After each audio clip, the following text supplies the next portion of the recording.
The North Atlantic, September 1943.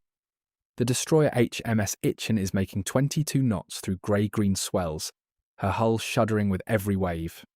Below the waterline, her hydrophone operators are straining at their equipment, listening for the telltale ping of an active sonar contact. Somewhere out there, beneath the black water, a U-boat has fired.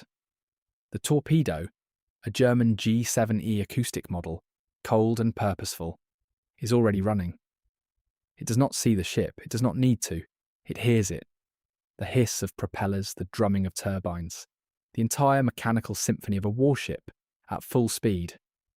To the Torpedo's primitive but ruthless acoustic brain, that sound is home. It turns toward it. And in the seconds that follow, every sailor aboard Itchen knows what is coming. What happens next will not be what the U-boat commander expects, because trailing astern of Itchen, at the end of a long cable, is a small, ugly, entirely unglamorous piece of British engineering. It is making an extraordinary amount of noise, and the Torpedo, confused, furious, impossibly misled, is already beginning to curve away from the ship and toward that noise instead. The device is called the Foxer, and the story of how it came to exist and why it works so devastatingly well is one of the most quietly remarkable chapters in the entire history of the Battle of the Atlantic. To understand why the Foxer mattered, you need to understand how close the Germans had come to winning the war at sea. By the summer of 1942, Admiral Karl Dönitz's U-boat fleet was sinking Allied shipping at a rate that threatened to strangle Britain's capacity to fight.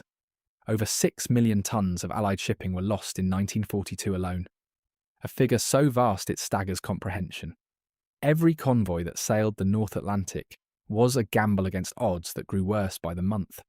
The Royal Navy and Royal Canadian Navy were doing everything they could, but the mathematics were brutal. There were not enough escorts, not enough aircraft, and not enough technology to close the gap. And then in the autumn of 1942, the Germans deployed something new. The G7E torpedo had existed for some time, but an upgraded variant, fitted with an acoustic homing head called the Zaunkönig, or Wren, transformed it from a weapon that required careful aim into something far more dangerous. The Zaunkönig, known to the Allies as GNAT, German Naval Acoustic Torpedo, could hear the propeller noise of an escort vessel and home on it automatically. It did not need a precise firing solution. It did not need a patient commander with a steady hand. It simply needed to be in the water within roughly 800 metres of a ship, and it would do the rest. The first convoy to face GNAT in significant numbers was ONS-18 and ON-202 in September 1943. In 3 days of fighting, the Germans sank 3 escort vessels and 6 merchant ships. For the U-boat commanders, it was a revelation. The Zaunkönig was designed to kill escorts specifically, to remove the convoy's defenders first, leaving the merchant ships exposed and defenceless. It was not a weapon of mass destruction in the conventional sense. It was a weapon of tactical precision, aimed at the nervous system of Allied convoy defence. Dönitz believed it might turn the tide of the Battle of the Atlantic back in Germany's favour. He very nearly had a point. The British Admiralty had known GNAT was coming. Intelligence gathered through the Ultra programme, the breaking of German Enigma signals, had given them warning, though not enough time. The torpedo experimental establishment at Greenock-on-the-Clyde was already working on countermeasures when the first GNATs appeared in combat. What followed was a remarkably rapid piece of improvised engineering that cut straight to the heart of how the weapon worked. The acoustic torpedo was, at its core, a listener. Its homing head contained 2 hydrophones arranged to detect propeller noise in a specific frequency range, roughly 180 to 500 cycles per second. When both hydrophones detected equal sound, the torpedo ran straight. When one detected more sound than the other, the guidance system steered toward the louder signal. It was elegant in its simplicity, which meant that defeating it required an equally simple idea: make a louder noise somewhere else. The engineers at Greenock designed exactly that. The Foxer, technically designated the FXR, consisted of 2 metal pipes, each roughly 1.2 metres, about 4 feet long, connected by a length of piano wire and towed astern of the escort on a cable extending approximately 180 metres, roughly 200 yards, behind the ship. The pipes were open-ended, and as they were dragged through the water, they created an intense, broad-spectrum cavitation noise, a mechanical screaming and clattering that was, crucially, far louder than the propeller noise of the ship itself. The Zaunkönig's hydrophones, presented with two sound sources, chose the loudest one, and the loudest one was the Foxer. The device weighed only about 45 kilograms, roughly 100 pounds, and could be deployed in minutes by a small crew. It required no special electronics, no sensitive components, no complex maintenance. It was, in engineering terms, almost insultingly simple. Two pipes, a wire, a tow cable. And yet in trials conducted at Greenock in the late summer of 1943, it worked. Torpedoes homed on the Foxer and detonated harmlessly astern of the towing vessel, or missed entirely. The rate of effectiveness was not absolute. The device had limitations, particularly at lower ship speeds where propeller noise could compete with the Foxer's signature. But the results were sufficiently encouraging that production was ordered immediately. Manufacture was distributed across several British engineering firms to maximise output. The components were straightforward enough to produce in quantity, and within weeks of the first convoy encounters with GNAT, Foxer units were being fitted to Royal Navy and Royal Canadian Navy escorts across the Atlantic. The exact production figures remain partially classified, but estimates suggest several hundred units were deployed during the final 2 years of the Battle of the Atlantic. The device was fitted to corvettes, frigates, and destroyers, the workhorses of the convoy escort system, and it accompanied virtually every major Atlantic convoy from late 1943 onwards. If you are finding this interesting, a quick subscribe helps more than you know.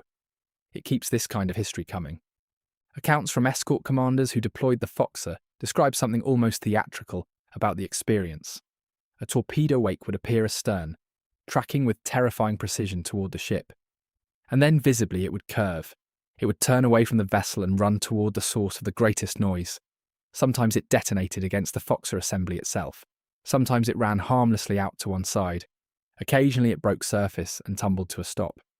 What had been weeks earlier an almost certain kill became something manageable, something answerable. The psychological effect on escort crews was considerable. The knowledge that they had a weapon against the acoustic torpedo, imperfect as it was, transformed morale. The operational record from the winter of 1943 through to 1944 shows a marked decline in GNAT kills against escort vessels. This cannot be attributed solely to the Foxer. Improved tactics, better air cover, and the broader collapse of the U-boat campaign all played roles. But the countermeasure unquestionably blunted a weapon that had, for a brief and alarming period, threatened to reverse Allied fortunes at sea. Several U-boat commanders noted in their war diaries the frustration of hearing acoustic torpedoes detonate without apparent result, or of watching tracking data that suggested a hit produced nothing but an explosion in empty water. The records from German naval archives, examined after the war, confirm that Dönitz himself acknowledged the effectiveness of Allied countermeasures in reducing GNAT's impact, though he continued to advocate for the weapon until the very end. The Germans, for their part, were not passive in the face of defeat. The Kriegsmarine's torpedo engineers worked to modify the Zaunkönig's frequency sensitivity to avoid the Foxer's noise signature. An improved version, the Zaunkönig II, was designed to operate on a narrower frequency band that would theoretically ignore the broad-spectrum noise of the towed pipes.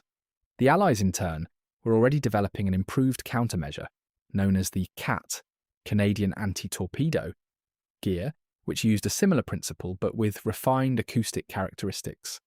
This back and forth, measure, countermeasure, counter-countermeasure, is a recurring pattern in the technology of war, and the acoustic torpedo battle is one of its cleaner examples.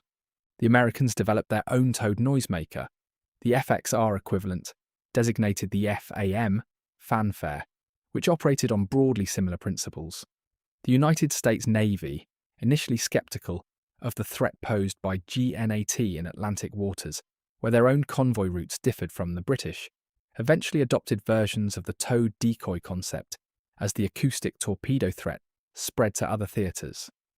The basic idea that a towed noisemaker could seduce an acoustic homing weapon away from its intended target proved so robust that it remained a standard countermeasure concept through the Cold War and beyond. Modern torpedo decoys, far more sophisticated in their electronics and acoustic simulation, trace their conceptual lineage directly back to those two rattling pipes on a wire behind a Flower-class corvette in the winter of 1943. Assessing the Foxer's actual strategic impact requires a degree of honest uncertainty. The claims made immediately after the war, that it neutralized the GNAT threat entirely, were somewhat optimistic. The device had real limitations. At speeds below 15 knots, the Foxer's noise output was insufficient to consistently outcompete the escort's own propeller noise, and experienced U-boat commanders learned to fire from positions and angles that reduced the decoy's effectiveness. The Zaunkönig II, while never deployed in large numbers before the collapse of the U-boat campaign, would have posed a more serious challenge, and the Foxer itself created problems. Towing it at high speed was difficult. It could foul propellers in certain conditions, and it needed replacing relatively frequently due to the mechanical stress of use. What the Foxer achieved in the most accurate assessment was to deny the Germans the decisive impact they had hoped for from their acoustic torpedo.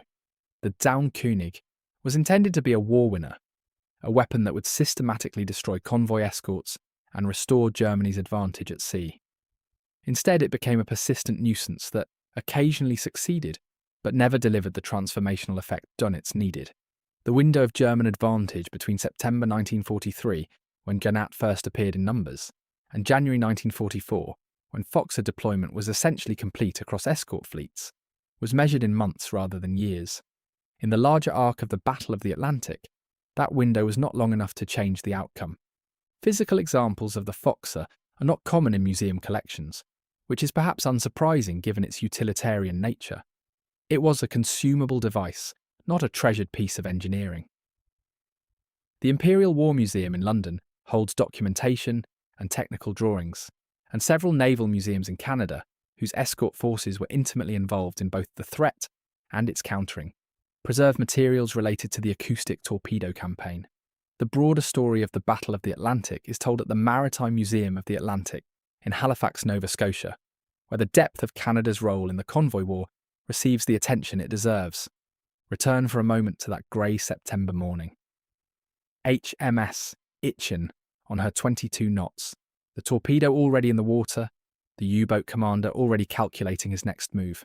The Foxer is deployed. The torpedo curves, the ship survives. It is, on the face of it, a small thing. 2 pipes and a wire doing their unremarkable work in a cold ocean. But multiply that moment across hundreds of convoys, thousands of crossings, millions of tons of supplies bound for Britain and the Soviet Union and the invasion beaches of Normandy. Multiply it across every escort that came through a torpedo attack and lived to fight on. Every merchant ship that reached port because its defenders were not killed first. The Foxer did not win the Battle of the Atlantic. No single device, no single tactic, no single act of engineering genius ever wins a battle of that scale and duration. What it did was answer a specific, lethal problem with uncommon speed and uncommon practicality. It took the Germans' most sophisticated weapon against convoy defence, a weapon that homed on the sound of ships, that needed no aim, that was patient and relentless and cold and and it made it deaf. Not permanently, not perfectly, but well enough and long enough. The engineers at Greenock who built it did not receive the public recognition given to the designers of radar or the bouncing bomb or the jet engine. There were no photographs of them in the newspapers, no celebrations in the streets.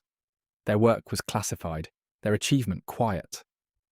But in the arithmetic of survival that governed the Battle of the Atlantic, where every escort that lived meant convoys that reached port, and every convoy that reached port meant a war that continued, the Foxer counts. It counts in steel and food and fuel and lives. It counts in the accumulated small victories of a war that was decided not in single decisive moments, but in the grinding, patient, unglamorous accumulation of problems solved. They made a noise, and the torpedo followed the noise, and the ship sailed on.